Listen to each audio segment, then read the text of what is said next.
할렐루야. 네. 월요일 아침입니다. 6월 16일. 날씨가 점점 더워지고 있습니다. 너무 장마가 시작됐다고 하는데요. 네. 그럼에도 불구하고 우리 오늘 또 주님과 함께 하루를 시작합시다. 기쁜 마음으로, 감사한 마음으로. 네.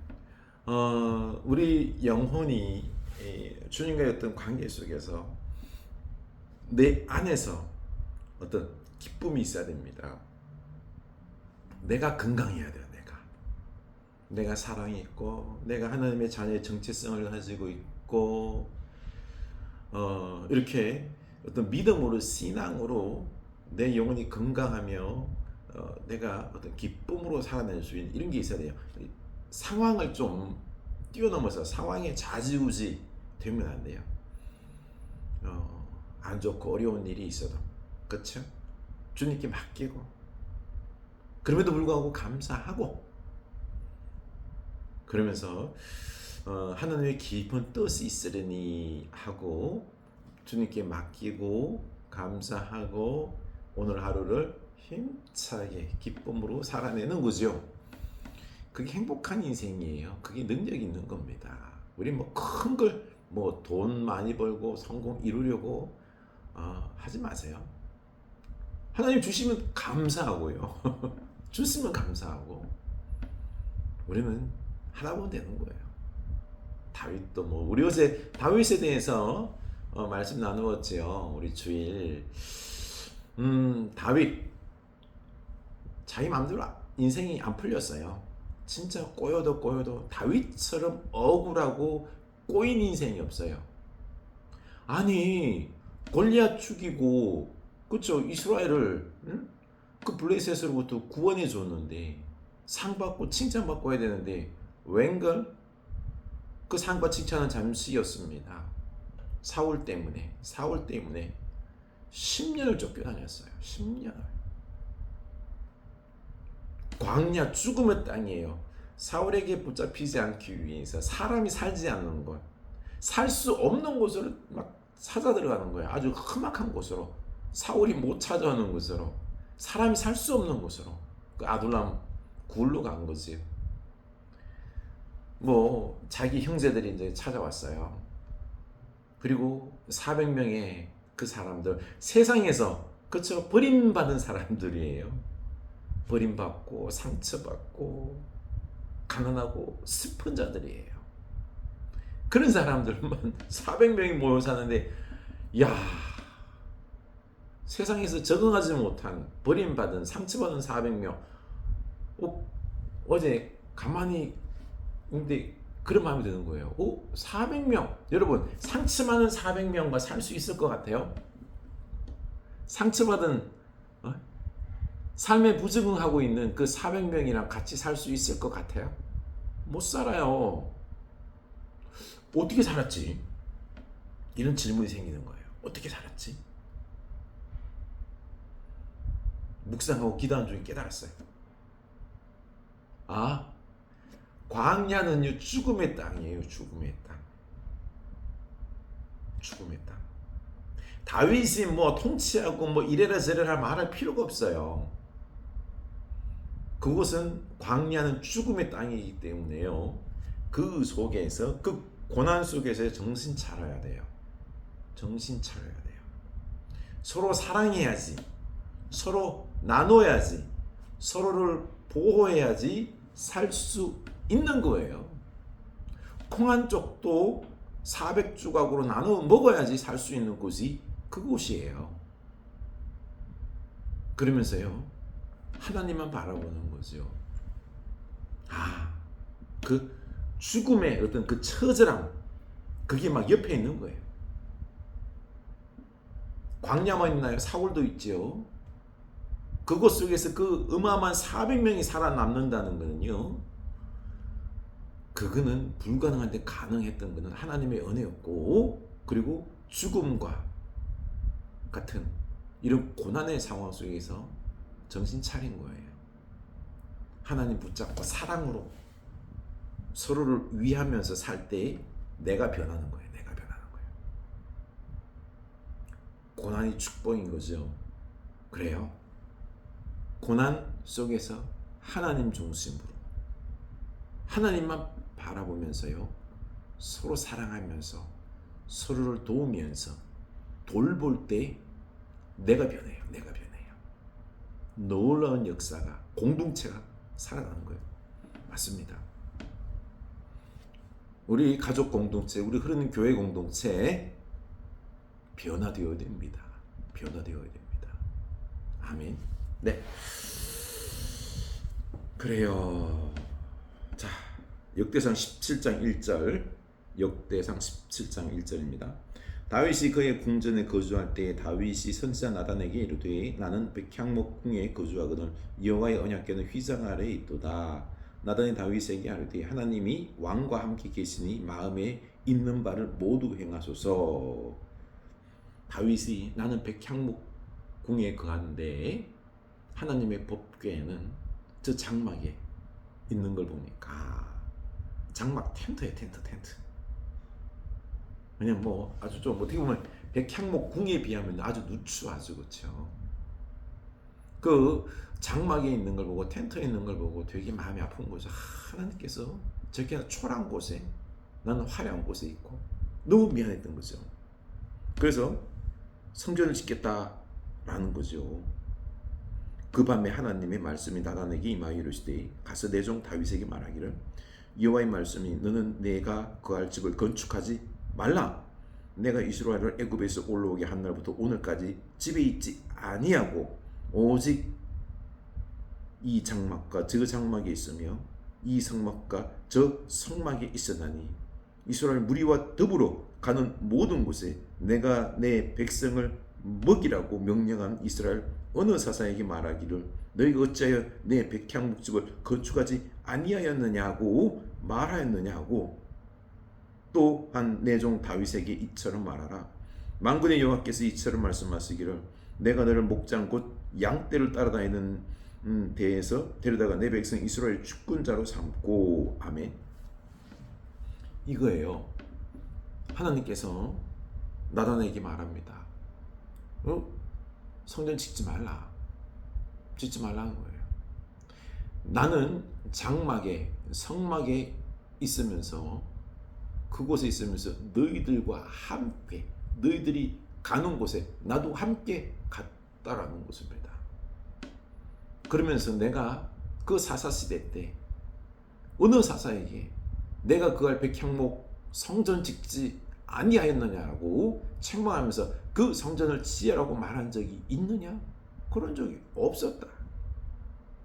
나는 그렇게 성전 필요하지 않다. 나는 너희들과 함께 간다는 거예요. 장막, 성막은요, 이제 폈다가 다시 또 지었다가 폈다가 지었다가 하면서 함께 움직일 수 있다는 거죠. 이 말은요, 너희들과 함께 한다는 거예요. 하나님은요, 집에 갇혀 있는 분이 아니에요. 하나님을 어떻게 그 집에 가둘 수 있겠습니까?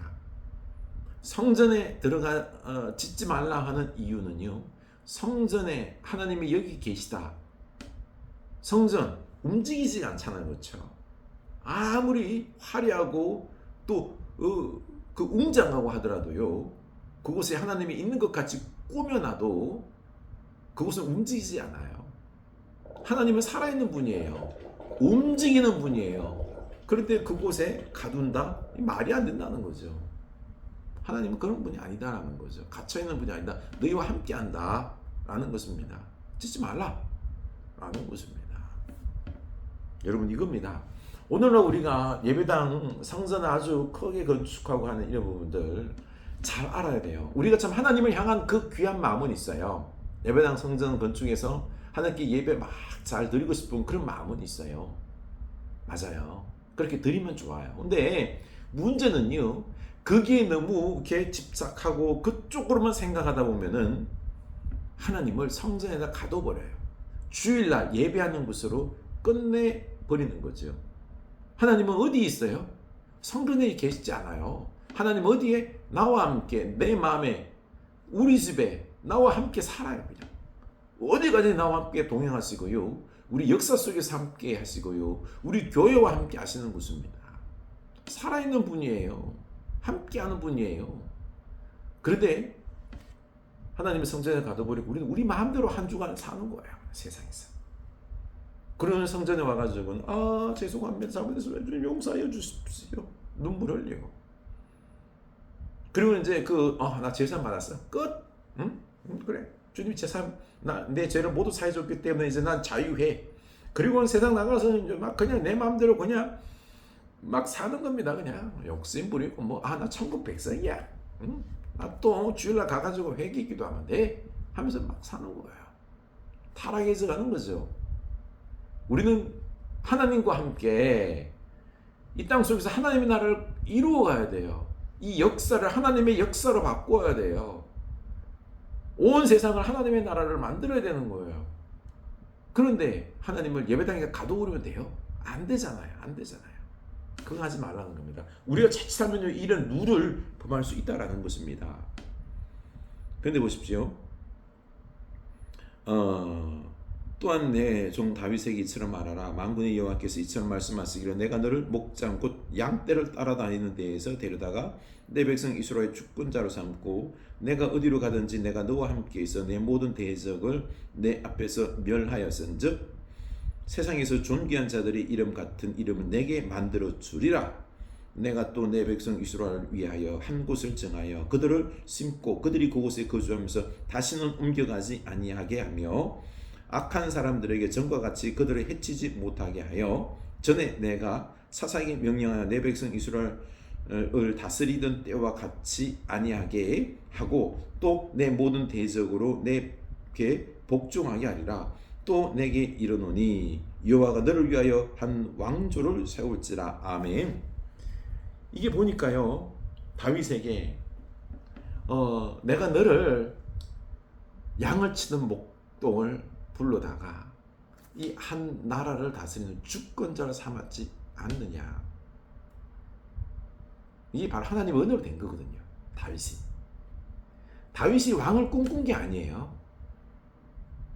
그 고생하면서 광야 생활 10년 할 때 하나님이요, 그 다윗은 늘 실패하고 일이 뜻대로 안 되고 막 꼬였지만은요, 하나님이 결국에는 그를 고난 중에 단련시키시고 하나님의 사람으로 하나님의 마음으로 또 왕의 리더십을 만들어 놓고 난 다음에 왕으로 세웁니다. 그리고 약속하자는 것처럼 네가 주권자가 되어서 네 이름을 존귀하게 하겠다는 거예요. 존귀하게. 얼마나 큰 축복이에요. 왕으로서 존귀하게.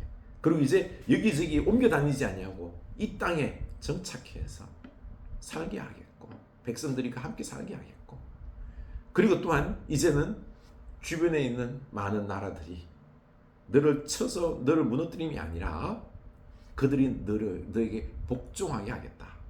놀라운 축복을 해주시는 것입니다. 이겁니다. 하나님께서 이렇게 우리 인생을 이렇게 축복하시는 거예요. 내 뜻대로는 안 돼도요, 하나님의 뜻대로 돼요. 그러니 우리 하나님 붙잡고 고난도 감사하면서 인내하면서 나를 단련시키시고 더욱 하나님의 사람이 되고 말씀의 사람이 되고 거룩한 사람이 되고 영적인 사람이 되고 내가 변할 수 있기를 원합니다. 우리를 존귀하게 하겠다라고 말씀하십니다. 여호와가 너를 위하여 한 왕조를 세울지라. 내 생명의 연한이 차서 내가 조상들에게로 돌아가면 내가 내 뒤에 내 씨 곧 내 아들 중 하나를 세우고 그 나라를 견고하게 하리니 그는 나를 위하여 집을 건축할 것이요 나는 그의 왕위를 영원히 견고하게 하리라. 나는 그의 아버지가 되고 그는 나의 아들이 되리니 나의 인자를 그에게 빼앗지 아니하기를 내가 내 전에 있던 자에게서 빼앗은 같이 하지 아니할 것이며 내가 영원히 그를 내 집과 내 나라를 세우리라. 그의 왕위가 영원히 견고하리라 하셨다라. 나단이 이 모든 말씀과 이 모든 계시대로 다윗에게 전하니라. 할렐루야. 아멘. 다윗이 하나님께 그 집을 건축하게 하겠다 했더니 하지 마라 하고는요, 도리어 하나님께서 다윗의 집을 건축해 주는 것입니다. 다윗의 집은 그 건물집이 아니라 다윗 왕조, 다윗 가문 이후에 다윗 후대 다윗의 가문을, 다윗의 집을 왕의 가문으로 세워주겠다라는 것입니다. 네 아들이 왕이 될 것이고 견고하게 될 것이고 네 왕위는 영원할 것이고, 전에 사울에게서 그 왕위를 빼앗았지만은 이제는 네 후손들에게는 왕위를 빼앗지 아니할 것이다. 네 왕위를 영원히 견고하게 할 것이다. 그리고 나는 네 아비가 될 것이고 너는 내 자녀가 될 것이다. 이 하나님의 그 다윗과의 관계가요, 그 신과 인간의 그런 관계가 아니라 아버지와 자녀의 관계로 바뀐다는 것입니다. 여러분, 이게 참 하나님께서 놀라운 축복, 지금 다윗 가문을 세워주는 거 아니에요. 영원한 왕이 누구요? 예수님. 영원한 왕 예수님을 보내주시고요. 그리고 예수님 때문에 어떻게 돼요? 하나님 아버지가 되는 겁니다. 우리는 하나님의 자녀가 되는 거예요. 백성, 하나님이 왕이시고 우리가 백성이 아니라 하나님이 우리 아버지시고 우리는 그분의 자녀가 되는 것입니다. 더욱 친밀한 관계가 되는 거죠. 그렇죠? 이런 놀라운 축복을 다윗에게 약속하십니다. 다윗이 하나님을 향하여 그 사랑을 고백할 때 하나님은 다윗에게 더 놀라운 것들, 영원한 왕위를 이렇게 약속하며 축복하십니다. 우리가 이 하나님을 사랑하고 하나님을 우리가 어떻게 하면 잘 섬길까, 여기에 집중해야 돼요. 이 세상이 어떻게 하면 성공할까, 잘 될까, 복 받을까가 아니에요. 아니에요. 그거는 그 다음에 뭐 이어지면 좋고, 그건 하나님의 마음이에요. 중요한 건 뭐예요? 어떻게 하면 하나님을 사랑할까, 어떻게 하면 하나님을 잘 섬길까, 이겁니다. 우리 어떻게 하면 다윗처럼 하나님을 잘 섬길까, 잘 예배할까, 여기에 마음을 두고 살아갈 수 있기를 원합니다. 하나님이 우리 가문을 세워주실 것입니다. 우리 가문을 복되게 세워주실 것입니다. 아멘. 네, 우리 오늘 이렇게 제가 쓰고 있는데요, 이렇게 여러분도 오른쪽 면에 있죠, 그렇죠? 오른쪽 면에는 오늘 말씀 우리가 듣고 나눈 바들 있죠. 성경 말씀 다시 묵상하면서 적으세요. 우리의 가문을 세워야지, 내 집을 세워야지, 우리 복된 인생의 집을 세웁시다. 그런 것들을 적으세요. 그리고는요, 왼쪽 면에는 내가 오늘 해야 할 일들이 있죠, 그렇죠? 해야 할 일들, 그런 것들을 적어보세요. 하나님이 기뻐하는 일들을 적어보세요. 스케줄을 적어보는 거지요. 그리고 중요한 게 뭐요? 감사하십시오. 그리고 칭찬하십시오. 그리고 회개하십시오. 그러면서 내 영혼을 좀 돌볼 수 있기를 원합니다. 네, 우리 내 인생의 집을, 우리 가문을 다시 거룩하게, 다시 축복 넘치게 짓는 여러분 될 수 있기를 축원합니다. 하나님이 지어주실 것입니다. 다윗의 가문을 지어줬던 것처럼, 축복하셨던 것처럼 우리의 가문도 축복하시고 세워주실 줄로 믿습니다.